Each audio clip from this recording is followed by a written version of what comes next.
அனைவருக்கும் வணக்கம். நான் இன்று கல்லை வென்ற சிற்பி என்ற தலைப்பில் ஒரு கதை கூற வந்துள்ளேன். ஒரு ஊரில் புகழ்பெற்ற சிற்பி ஒருத்தர் வாழ்ந்துட்டு வந்தார்.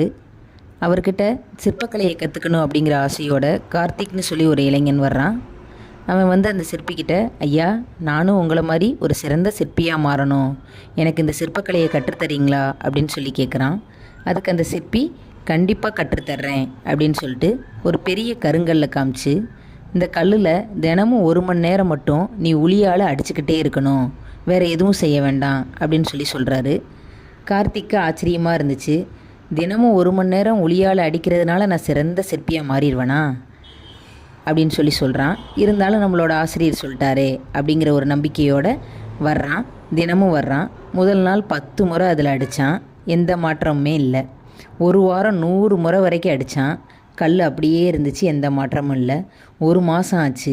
ஆயிரக்கணக்கான முறை அடிச்சிட்டான். ஆனாலுமே அந்த கல் வந்து உடையவே இல்லை. ஆசிரியர்கிட்ட போய் கேட்குறான், ஆசிரியரே, இவ்வளவு நாளாக அடிக்கிறேன், எந்த பலனுமே தெரிலையே, ஒருவேளை நான் அந்த கலைக்கு தகுதியற்றவனாக இருப்பனோ அப்படின்னு சொல்லி மனசு உடஞ்சி போய் கேட்குறான். அதுக்கு அந்த சிற்பி சொல்கிறாரு, கல்லைப்பாரு, வெளியில் மாற்றம் தரல, ஆனால் நீ அடித்த ஒவ்வொரு அடியும் அந்த கல்லுக்கு உள்ள சின்ன சின்ன விரிசல்களை உருவாக்கிக்கிட்டு தான் இருக்குது. நம்ம பண்ணுற எந்த ஒரு முயற்சியுமே வீணாக போகாது அப்படின்னு சொல்லி சிற்பி சொல்கிறாரு. அந்த வார்த்தைகள் எல்லாமே கார்த்திக்கு ஒரு புதிய உற்சாகத்தை கொடுத்துருக்குது. அடுத்த நாள்லேருந்து மறுபடியும் உளியை எடுக்கிறான். முதல் அடி, 2வது அடி, 3வது அடி, இப்படியே அடிச்சுக்கிட்டே இருக்கான். திடீர்னு ஒரு நாள் 10வது அடி அடிக்கும்போது அந்த கல் 2 துண்டுகளாக பிளந்துருச்சு. கார்த்திக் ஆச்சரியமாக பார்த்தான். அப்போ அந்த ஆசிரியர் சொல்கிறாரு, இன்றைக்கி நீ அடித்த இந்த 10வது அடியால் மட்டும் இந்த கல் உடஞ்சி போகலை. கடந்த 1 மாதமாக நீ அடித்த ஒவ்வொரு அடியும் சேர்ந்து தான் இந்த வெற்றியை உருவாக்குச்சு.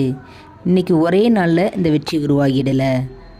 நம்ம செய்கிற ஒவ்வொரு முயற்சியுமே என்றைக்குமே வீணாக போகாது அப்படின்னு சொல்லி சொல்கிறாரு. கார்த்திக் உண்மையை உணர்ந்துட்டான்.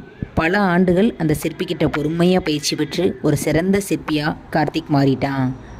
இந்த கதையிலேருந்து நம்ம தெரிஞ்சுக்கிறது என்ன அப்படின்னா, இன்றைக்கி உயரமான இடத்துல இருக்க ஒவ்வொருத்தருமே ஒரே நாளில் அந்த உயரத்துக்கு போயிடல. அவங்களோட திறனை மேம்படுத்துறதுக்காக ஒவ்வொரு நாளும் எடுத்த முயற்சி தான் அவங்களோட இந்த உயர்வுக்கும் வெற்றிக்கும் காரணம். அதனால் இளையோர்களாகிய நாமும் நமது திறன்களை அடையாளம் கண்டு நாள்தோறும் முயற்சி செய்து வாழ்வில் வெற்றி பெறுவோம். நன்றி.